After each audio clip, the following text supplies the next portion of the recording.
Здравствуйте, уважаемые слушатели! Сегодня хотела поговорить с вами про храп. У нас очень многие люди храпят, думают, что так можно жить.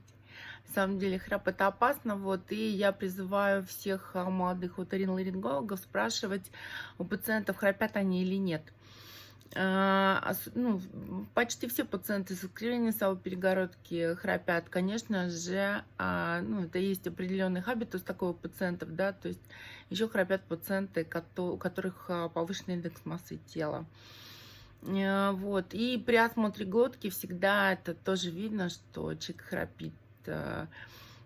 Каким образом? То есть это гипертрофия небных миндалин у взрослого человека, да, когда там он не хотя бы второй степени, это гипертрофия мягкого неба, маленького язычка, и, естественно, это большой корень языка, да, вот такое строение, на что нужно обращать внимание при осмотре, и в носу это будет искривление носовой перегородки, конечно же.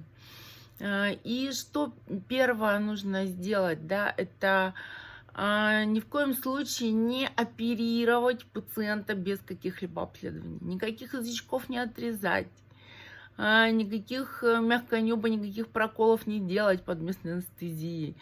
То есть никакого хирургического вмешательства без понимания того, что как человек храпит, и без установления причины храпа. Посмотрите, при диагностике храпа очень важно понять, есть у человека апноэ или нет. Для этого проводится либо респираторный мониторинг, либо кардиореспираторный мониторинг, либо это полисомнография. Все эти методы имеют плюсы и минусы. Полисомнография, конечно, не все пациенты могут доехать, допустим, до стационара, и остаться там ночевать, да, это не все готовы. Мы в нашей клинике пользуемся респираторным мониторингом, очень простой такой датчик, который выдается пациенту домой, да, он спит в своих привычных условиях, это все очень приветствуют и активно этим пользуются. И на следующий день пациент нам привозит аппарат в клинику, мы считываем результаты, и я четко знаю, есть апноэ у человека или нет.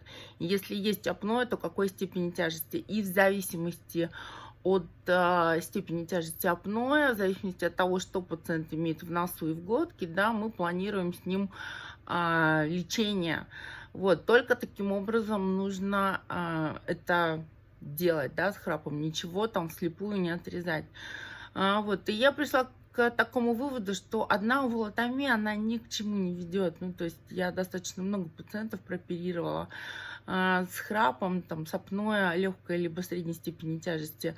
Надо сказать, что тяжелая степень тяжести вообще не подлежит хирургии. Да? Единственный случай, когда мне пришлось оперировать пациента с апноэ тяжелой степени тяжести, я делала овулопалатофарингопластику, да, тоже представлю вам, может быть, в каких-нибудь следующих видео, очень интересный пациент. Итак,